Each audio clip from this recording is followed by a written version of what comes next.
السلام عليكم ورحمة الله وبركاته. ازيك حبايب قلبي؟ عاملين ايه؟ يا رب تكونوا بخير. متنسوش حبايبي تصلوا على النبي عليه الصلاة والسلام. النهارده بقى هنعمل حاجة حلوة، هنعمل مشبك. احنا بعد ما اتغدينا كده كنا عايزين ناكل حاجة حلوة، فقعدت ادور وكده، قلت اشوف عندي ايه، لقيت صينية بسبوسة عندي، فقلت ايه، كنت هعمل بسبوسة بصراحة، بس انا قلت لا، نعمل بيه مشبك احسن. معايا 3 كوبايات ونص دقيق بسبوسة، صينية بسبوسة.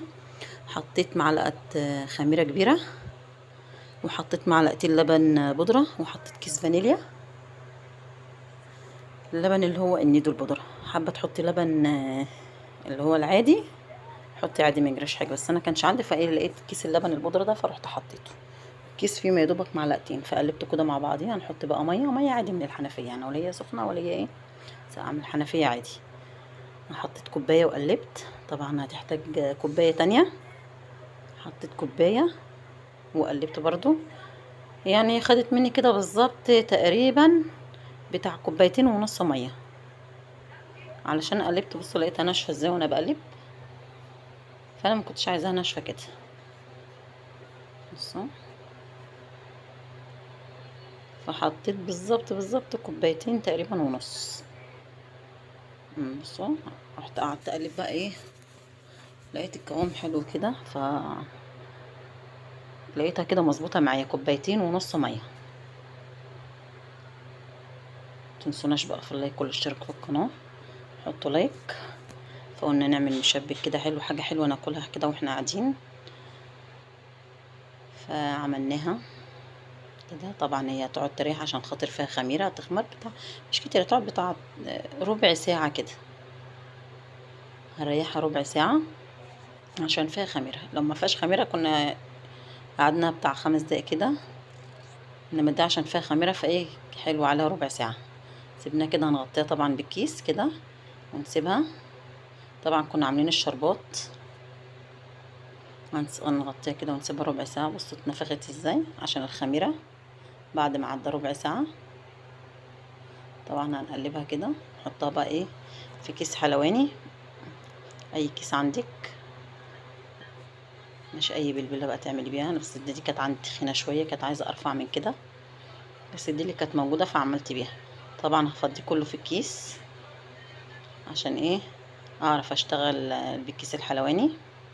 الشربات طبعا انا كنت عاملاه كوبايتين ونص سكر على كوبايتين ميه، غلي وغلوتين، وبعد كده حطيت نص عصره ليمون. بس احنا هنعملها كده دوريه. ايوه كده، بس مش هعمل بقى التانية زيها. طبعا انا لقيت الطاسه مش كبيره قوي، بصوا، بس مش هتعمل الا ال3 دول بس عشان الطاسه عندي صغيره شويه. فانا قلت اعمل حاجه يعني، مش لازم املى الطاسه ويبقوا ايه يلزقوا ببعضهم. اديها بس، نديها اللون الذهبي الحلو دوت، نطلعها على الشربات على طول. بصوا، حاجه حلوه بس ما خدتش وقت يعني، حاجه حلوه كده وسريعه. نحطها بقى في الشربات.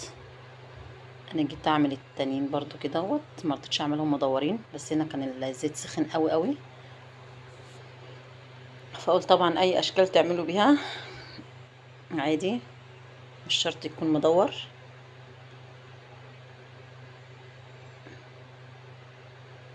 بصوا، عملتها بقى دي كده مدورة. انا عملت طاسة كده طاسة كده. الطاسة عندي بتاخد 2 بس عشان مش كبيرة قوي. حاجة حلوة وسريعة. حطوا بقى لايك عشان الحاجة الحلوة دي. بصوا اللون الذهبي جميل ازاي، ده طبعا بعد ما طلعنا من الشربات. بصوا، مقرمشة من بره وطرية من جوه. بصوا، وطعمها جميل جدا بصراحة. طعمها انا مكنتش متوقعة النتيجة دي. حطوا بقى لايك عشان خاطر الحاجة الحلوة دي. وبصوا الطبق التاني ما عملناش مدور، قلنا يعني ايه، نعمل طبق كده وطبق كده يبقى حاجة مختلفة. بصوا، جميلة جدا. اتمنى تعجبكم بقى. متنسولاش بقى في اللايك والاشتراك، وحطوا لايك بقى، حطوا لايك عشان الحاجة الحلوة دي. بصوا، يعني اي حاجه هتلاقوها عندكم هتعملوا بيها حاجه حلوه. طبعا احنا دول 3 كوبايات ونص سميد زي ما انا قلت لكم في اول الفيديو.